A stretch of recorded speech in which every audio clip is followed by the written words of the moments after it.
तनकीद आपकी हुकूमत के ऊपर जो सबसे ज्यादा हो रही है वो मरीम नवाज साहिबा की तस्वीर लगने के हवाले से है, वो राशन के डब्बों से लेके उसके ऊपर पंजाब गवर्नमेंट का मौक़िफ़ क्या है। और दूसरी शिकायत कल जो सोशल मीडिया पर सर्कुलेट बहुत हुई, मोहन सलाई ने भी उसको ट्वीट किया कि मुख्तलिफ इलाकों में रोका गया है और कहा गया कि आप तस्वीर लगाएंगे तो ही राशन। देखिए एक इश्तिहारी भगौड़े की तो जो कोट किया आपने सवाल, उसको तो मैं जवाब नहीं देना चाहती, ना वो इस काबिल है कि उसकी बात का जवाब दिया जाए।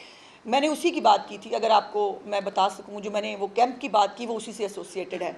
और जब जो है वो उसको एक सियासी इशू बनाया गया, मेरे पास जवाब है उसको देने का। हमारे पास ये इतलात भी हैं कि कुछ यूट्यूबर जा रहे हैं और जाकर वो क्या कह रहे हैं वहाँ पर जो लोग मौजूद हैं उनको, कि आप जो है वो ये बयान दें, हम ये रिकॉर्ड करना चाहते हैं। हमारे पास इतलात हैं, उसके ऊपर एक्शन भी हो सकता है, बट नहीं, इस वक्त हमारे पास ये टाइम नहीं है।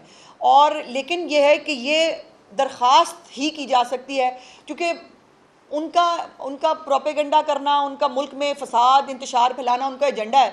लेकिन इस वक्त हमारे पास उसको एजेंडे को जो है वो मतलब जवाब देना उनको स्ट्रेंथ देने के मुतरादिफ है, तो उसको जवाब देने की। सो ये जो भी कैंप्स लगाएं, सिर्फ गुजारिश ये है कि वहाँ पर जो बुनियादी सहूलतें हैं वो ज़रूर दें। खाली एक कैंप लगा के उसके ऊपर टेंट लगा के वो लगा के ना बैठें, लोगों को टॉयलेट की सहूलियात, वहाँ पे खाने पीने की, मेडिकल की सहूलियात वो दें। हम क्यों नहीं चाहेंगे कि वो हो।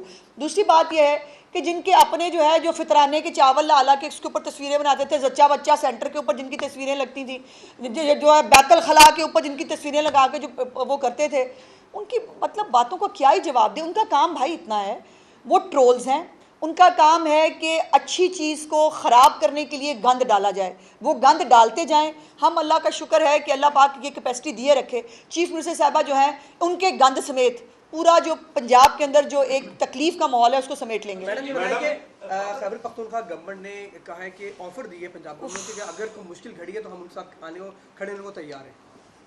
काश उन्होंने सिर्फ ये कहा होता। उन्होंने बैरिस्टर सैयद साहब का मैंने एक स्टेटमेंट सुना, बड़ी फिर वही बात है ना कि इतनी इनसेंसिटिविटी इन इश्यूज़ के ऊपर, मतलब अजीब है। जब क्लाउड बर्स्ट के वहाँ इश्यूज़ हुए, चीफ मिनिस्टर साहिबा ने मतलब वहाँ से जापान से फ़ोन किया और उन्होंने कहा कि हमारे लिए कोई हुक्म है तो बताएं। उन्होंने कहा हमें कुछ नहीं चाहिए, हम बिल्कुल मतलब हमें किसी चीज़ की ज़रूरत नहीं है। अब जिनके वो अभी मैं कहना नहीं चाहती थी, बिकॉज मुझे पता है कि ये बात हाईलाइट हो जाएगी, बाकी बातें मेरी पीछे रह जाएंगी। अब कुछ दिन अभी कल जो है वो सरकारी गाड़ी में एक पालतू कुत्ते के साथ जो है वो एक तस्वीर सर्कुलेट कर रही है खैबर पख्तूनख्वा पेशावर की। वो मुझे बताएंगे, वो सिखाएंगे मरीम नवाज़ को कि काम कैसे करते हैं। जो मरीम नवाज़ के तमाम प्रोजेक्ट्स को कॉपी कर रहे हैं और कॉपी करने के बाद भी शुरू करेंगे 27-28 के बाद, वो सिखाएंगे कि काम कैसे करना है। देखिए हमें सीखने में बुराई नहीं है, जो बात अच्छी किसी से मिले वो देखो, भाई को सामने सिखाने वाला हो भी तो सही। अब वो जिनकी आंख ही नहीं खुलती, जिनके पल्ले ही कख नहीं है, वो हमें सिखाएंगे तो फिर क़यामत की निशानी है ना। अच्छा मैडम, ये तारीख का सबसे बड़ा सैलाब है, 23.5 लाख से ज़्यादा लोग अभी तक अफेक्ट हो चुके हैं। मैडम सीएम जो है खुद भी विजिट कर रही हैं। अभी भी मैं कई अजला में गया हूँ, वहाँ पर उनकी डिस्ट्रिक्ट गवर्नमेंट की कैपेसिटी नहीं है कि वो इतने बड़े। कौन से अजला प्लीज? मतलब मैं नारोवाल में गया हूँ, वहाँ पर फायर साहब भी गए हैं, हमें वहाँ पर डिस्ट्रिक्ट गवर्नमेंट की कैपेसिटी नज़र नहीं आई। Capacity in what means? Medical camp, लोगों को दवाई चाहिए, लोगों को खुराक चाहिए, लोगों को पानी चाहिए। अब देखिए कैपेसिटी बहुत बड़ा वर्ड है भाईजान, और इसलिए मैंने आपसे पहले मैं चाहती थी कि मुझे अगर खुल के सूरत हाल पता चले। नारोवाल ही वो इलाका है जो सबसे पहले इफ़ेक्ट हुआ सैलाबी रेला छोड़ने की वजह से।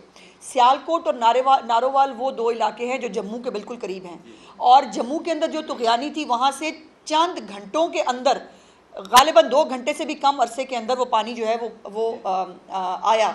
और इस दफ़ा तो सिर्फ पानी नहीं, नाले जो ओवरफ्लो होना शायद ही कभी आपने सुने हो, नाले अनप्रेसिडेंटेड ओवरफ्लो हुए। और सारे नाले, सिर्फ नाला डैक नहीं, नाला 1-20 सारे नाले जो है वो अनप्रेसिडेंटेड ओवरफ्लो हुए। करतारपुर के अंदर जितना पानी था, उसके इर्द गिर्द जितना पानी था, 24 घंटे के अंदर वहाँ से पानी की निकासी की गई। वहाँ पर जो लोग मौजूद थे, देखिए गुजारिश ये है कि कई जगहों पर लोगों ने ख़ुद वॉलंटरीली जो इनखला किया उनकी मेहरबानी है, बट मोस्टली लोग घर छोड़ना नहीं चाहते और वो ख़ुद अपनी मर्ज़ी से घरों के अंदर, कईयों को तो फिर एक होता ना कि अब तो हमें एक थोड़ा सख्ती भी करनी पड़ी कि प्लीज़ खुदा के वास्ते यहाँ पर इस पानी से निकलिए।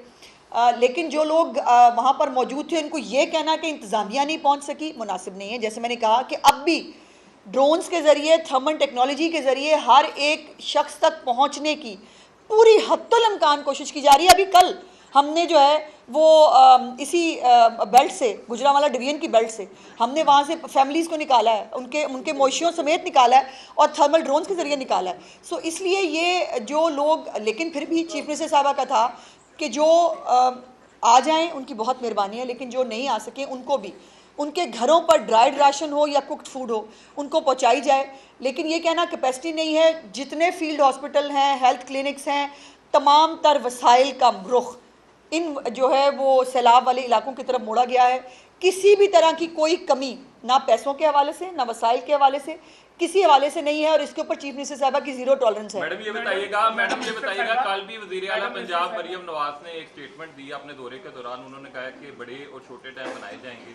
अभी आपने भी जिक्र किया है पहाड़ी इलाकों में तो बड़ा डैम बन सकता है, मैदानी इलाका है पंजाब, बड़ा डैम तो पॉसिबल नहीं होगा, लेकिन छोटे डैम या वाटर स्टोरेज जो है वो बनेगा या इस मरतबा भी ये बयान है जो सिर्फ गुजर जाए? मैंने तो कोशिश, देखिए मैंने तो गुजारिश की है कि हर सूबे को अपने अपने हालात के मुताबिक जो है वो छोटे बड़े डैम्स बनाने चाहिए और उन डैम्स के ऊपर खामखा की तनकीद और एक खामखा की सियासत हमें नहीं करनी चाहिए, कोई भी हो, किसी को भी नहीं करनी चाहिए।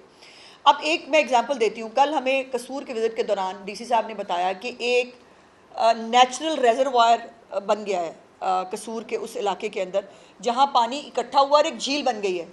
अब मैंने उनको उस वक्त पूछा, मैं मेरे साथ गाड़ी में मौजूद थे, मैंने उनको पूछा, मैंने कहा जी क्या इस झील को हम जो है वो मुस्तकिल बुनियादों पर इसको बना सकते हैं? सो उसके ऊपर इन्होंने कहा कि जी बिल्कुल इस पर फिजिबिलिटी हम बनवा रहे हैं, देख रहे हैं। इसी तरह जो छोटी छोटी झीलें, एक मैं कह रही हूँ नेचुरली बन रही हैं, और अगर कहीं पर हम ये करके पानी को स्टोर करने का कोई तरीकाकार बना लें तो जो लोग हैं, यकीनन मैं बताऊँ लोग बहुत तकलीफ़ में है। कसूर के अंदर कल जो ख़वातीन चीफ मिनिस्टर साहबा से मिली लिटरली रो रही थी, इसलिए कि जंग के हालात होते हैं तब भी उनको घरों से निकाल दिया जाता है, वो बेचारे फिर जो है वो दर बदर हैं। कब सैलाब आता है और सबसे पहले ये गंडा सिंह वाला इलाका जो है, नारोवाल और सियालकोट, ये तीन ऐसे जो अटैच्ड हैं इंडियन उसके साथ, और गंडा सिंह तो इसलिए ज़्यादा इम्पॉर्टेंट है बिकॉज़ वहाँ पर जो ये इनका डैम है, इंडिया ने डैम बना दिया है बाकायदा पूरा दीवार उसके साथ, गेट्स के साथ, जो कभी नहीं वो होता गेट्स के साथ, और फिर वो गेट किस वक्त कितना खोल दें, कितना पानी आ जाए, किसी को भी मालूम नहीं होता। सो इसलिए मैंने जैसे गुजारिश की कि चीफ मिनिस्टर साहबा ने इसके ऊपर जो है अभी स्टेज है रिलीफ की, बिकॉज यहाँ से पानी निकल गया है, लेकिन अभी सतलुज और चनाब के ऊपर बहुत ख़तरा मौजूद है। जो नया सैलाबी रेला आज आया है उसके बाद चनाब के हालात और ख़राब होने की जो है वो प्रेडिक्शन है, जिसके लिए तमाम इंतज़ामिया को चीफ मिनिस्टर साहबा ने अलर्ट कर दिया है। सो ये इस स्टेज से निकल कर इंशाल्लाह अगली जो है, जैसे मैंने कहा कि जो क्लाइमेट चेंज के चैलेंजेस हैं उसके मुताबिक पॉलिसी बनाई जाएगी। अब